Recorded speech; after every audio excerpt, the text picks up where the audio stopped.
We are Makilala TV, the first Filipino-American TV talk show in the New York metro area. Get to know us as we talk to the community leaders, innovators, advocates, and emerging artists who affect Filipino-American life.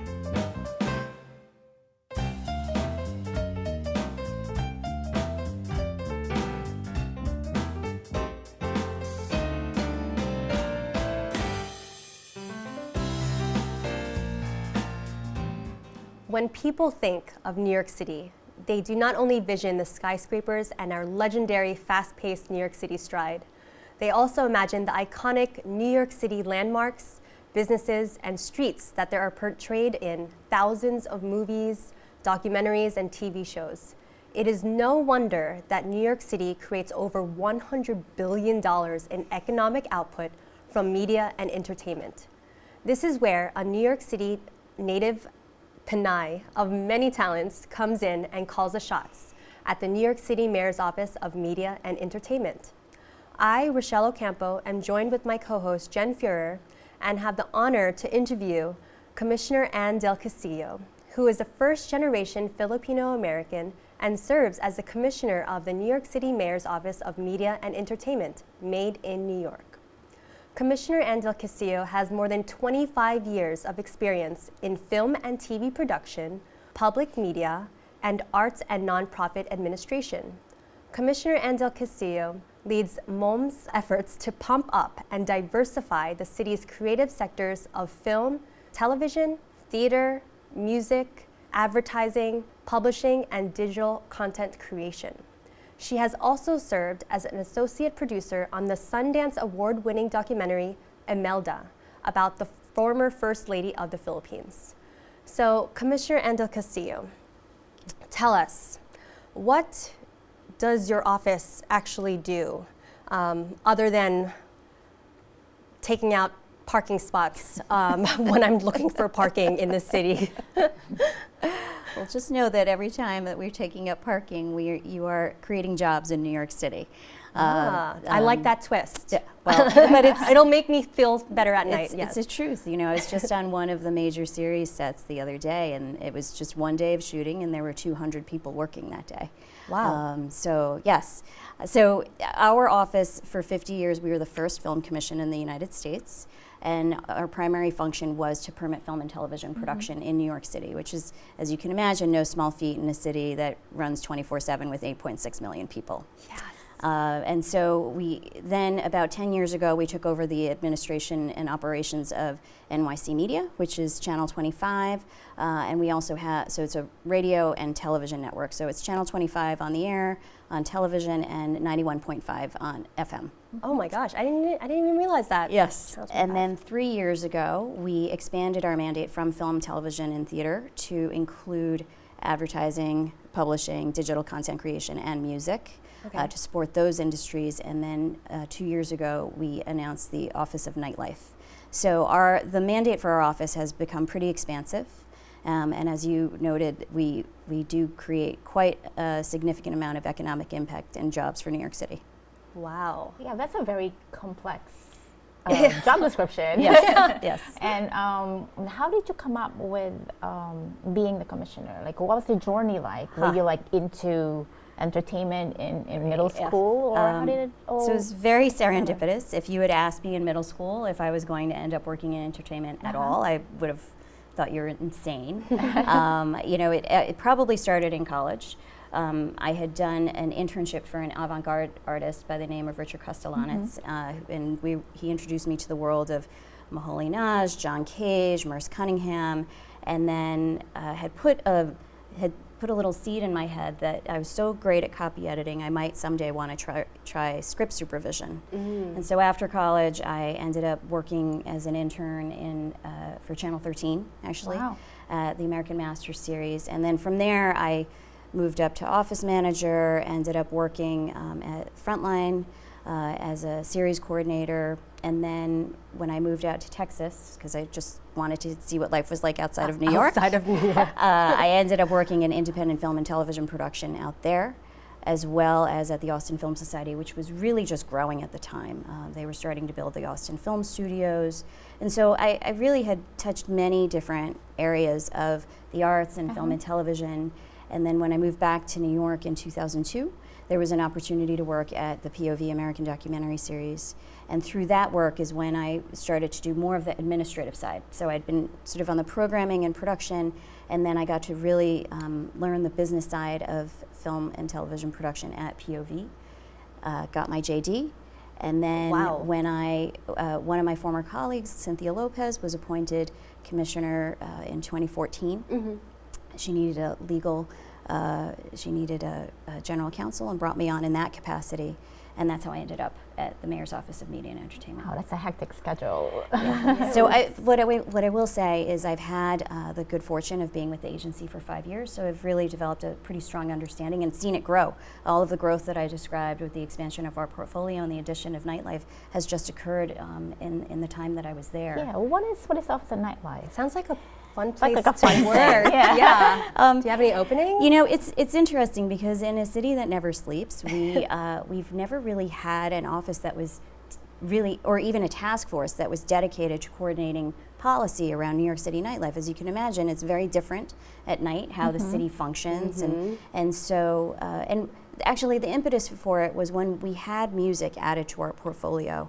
We sort of looked at the climate and the overall music industry and realized that we had lost a significant number of live music venues, which really sort of changed the way that music was happening in New York City. And so from that, we started to look at the conditions that led to that. And that was at the same time, the city was looking at how to best support the nightlife industry. And so that's how we ended up with that in our portfolio, was to really, in the same way that we created supports for film and television production and really increase that industry presence here, the idea was for us to coordinate city policy around the same and really provide a stronger infrastructure for nightlife here in New York City. So let's say all those jazz concerts at night, how do you help them? How do So you give really them the more idea visible? is, I think one of the things that led, that is difficult for nightlife establishments is to really understand what are the requirements in terms of permitting and all of that. And so we have assembled an interagency working group. So it's comprised of about 15 different city agencies that touch nightlife in some way. So it's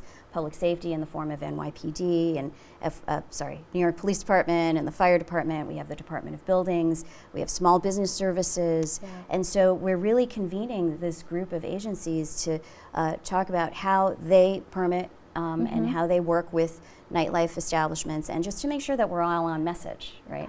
And that we're really coordinating that policy. So can you tell me a little bit more about the Made in New York Women's Film, TV, and Theater Fund? I feel like that's something that's new. I haven't heard of this initiative before.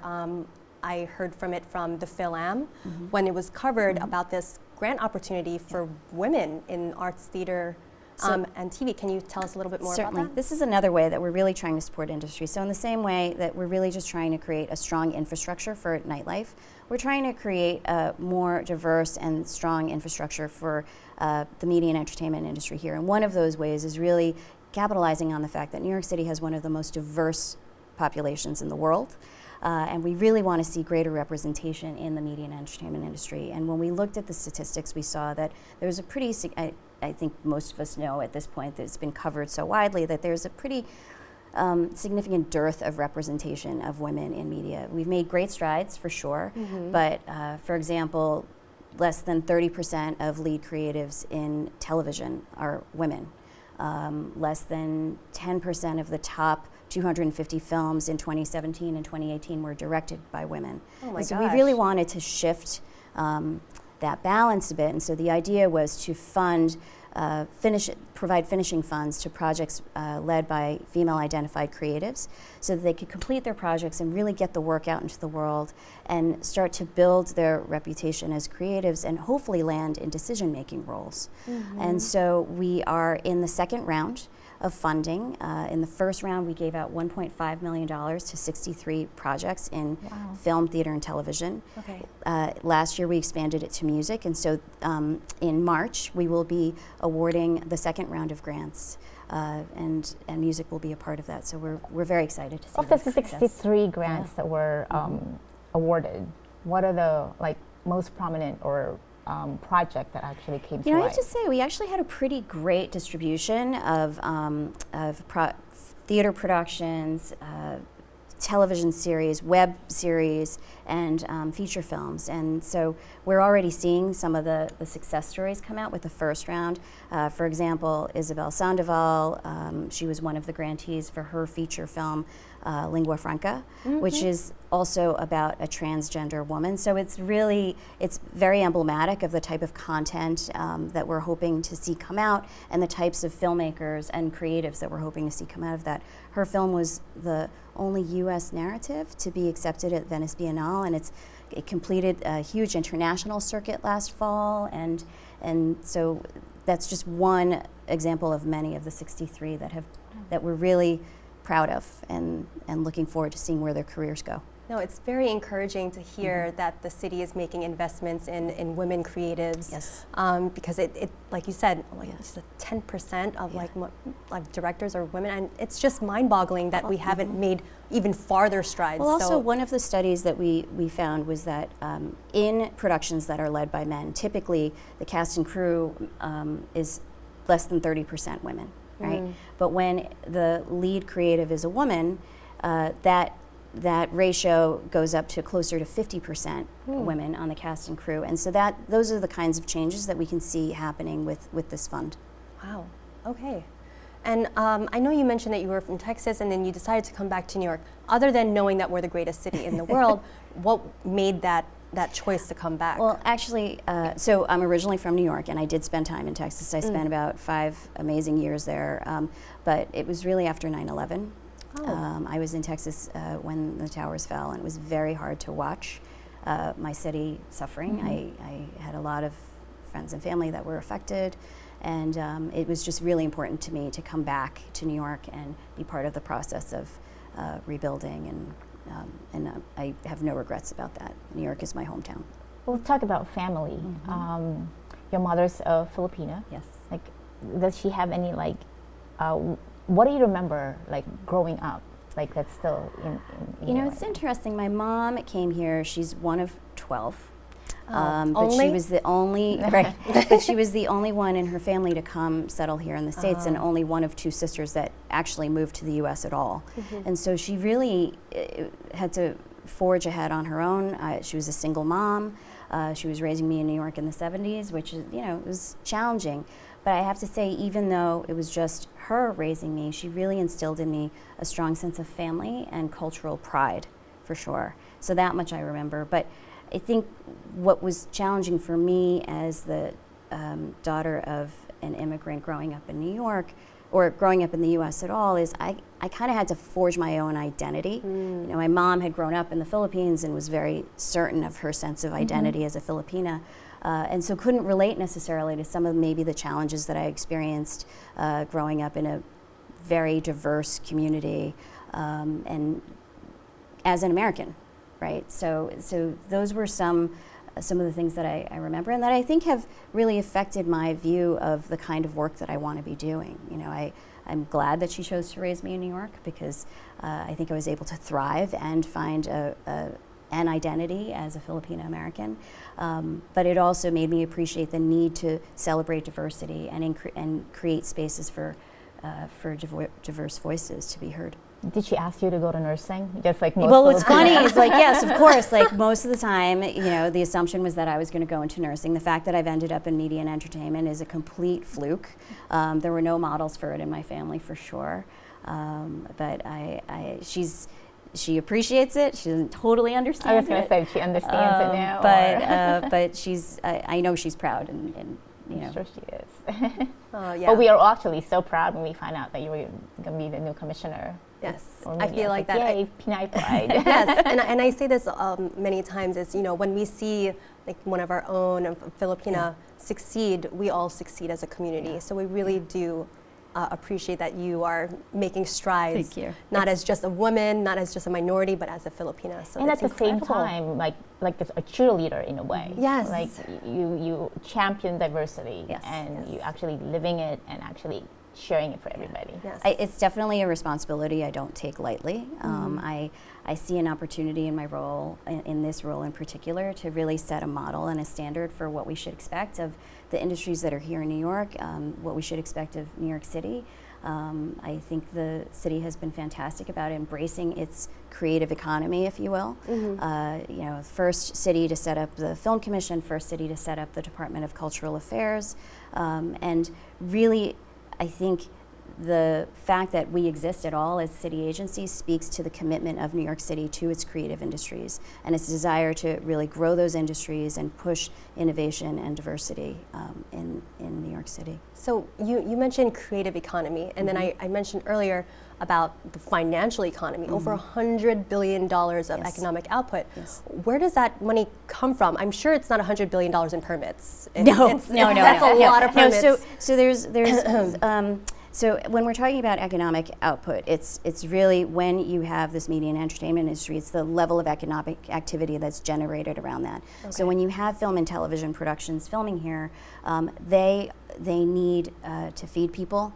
They need to get their dry cleaning done. They need the crews need to go out and you know, it's really like what they're spending of what they're earning, and so that's what we're talking about. And then it is also all of the ancillary businesses that form around these industry sectors. So as I was saying, like with film and television production, there's a ton of small businesses that have cropped up to support that industry. I think there's, by last count, we have over 2,000 New York small businesses participating in the Made in New York Discount Vendor Program, and those are small businesses that work directly with the productions. Oh, wow. And then there's countless others that aren't necessarily working directly with production, but that are benefiting from all of those people like being able to make a living and then go out and spend their salaries in New York City. No, I did not realize about that vendor opportunity, because there's, from like my point of view, whenever I see that plaque that says, you know, filming here, do not park, I also see like the small businesses. Yes. And I'm wondering, as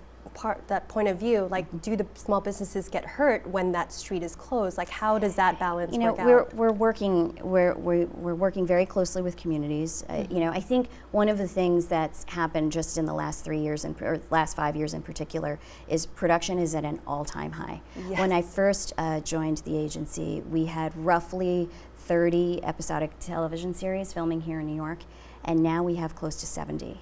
And that's a significant jump in production in a very short time. And what I've been hearing from colleagues in the industry is that there's been a complete disruption with the way that production is happening. And so we're really taking a hard look at that. We're working with local communities to really understand how this is playing out in their neighborhoods, working with industry to make sure that they have the support that they need to then support the communities that they're filming in. And so it's always a delicate balance. Like I said, it's a challenge to try to manage any kind of street activity in New York City, but it's something that we're paying close attention to for sure. Well, what do you say to those small group of filmmakers, which is small production, and the smaller productions, and they want to film in New York, but they have this mindset that it's expensive to get permits and all that thing. How do you persuade them to continue? We actually have a full range of productions that come through our office. We have student films that come through, we have small independent productions come through, and then we have the larger scale films. And so really the first stop is to come to our agency so that we can understand what it is you're trying to achieve in your production and really help you land your production in New York City in the best way. That's great. So I hate to do this, but it is. Oh my gosh, that went fast. It went really fast. Yeah. So I do, we do have to come to a closing, and I wanted to ask you as the last question, Commissioner Anne del Castillo, what is one piece of advice that you'd like to share with other Filipinos who are thinking and aspiring to be in media and entertainment? What was it about you that made you stand out? You know, like I said, I never expected to be in this role. And I think if you look at my bio, it looks very intentional and planned, but it really wasn't. It was a very serendipitous journey. And so I think the advice that I generally tend to give people is just be open. And because you never know what the next opportunity might bring. Right. And now please let us know, how do we get in touch with you in your office to learn more about Made in New York? So a lot of the information about the programs that we have a number of workforce training programs, economic development opportunities, support for small businesses in this world. And so if people go to our website at www.nyc.gov/MOME, nyc.gov/MOME. Okay, great. And then Twitter, Instagram, Yes. Well, I think your Twitter and Facebook are the same, right? Yes, so it's Made in NY on Twitter and Facebook, and then Made in _NY on Instagram. Great. Okay, now we will be hearing a beautiful performance by award-winning musicians Ruth and Cyd Tumpalan, who both graduated from the University of the Philippines. They both have performed extensively throughout the world in prestigious concert halls in Tokyo, Singapore, Hong Kong, Beijing, Taipei, and of course, New York City, including Carnegie Hall with groups such as the Asian Youth Orchestra. Cyd used to be the lead percussion of Hong Kong Disneyland Band, and Ruth, the assistant concertmaster of the Philippine Philharmonic Orchestra, where she has also performed as soloist. Under a full-ride scholarship, they both completed their master's degree from the University of Massachusetts in performance and are currently performers and music educators in the tri-state area. You can find out more information about them at www.tutiviolin.net, or you can email them at tutiviolin@yahoo.com. So again, thank you so much, Commissioner Anne del Castillo, Jen, for always being my number 1, 2, 3, and of course Cristina Pastor, who's in Beijing right now as our co-founder, and of course our friends at M&N and our partners and the community. Maraming salamat. So again, let's welcome our special guest performers, Ruth and Cyd Tumpalan.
you.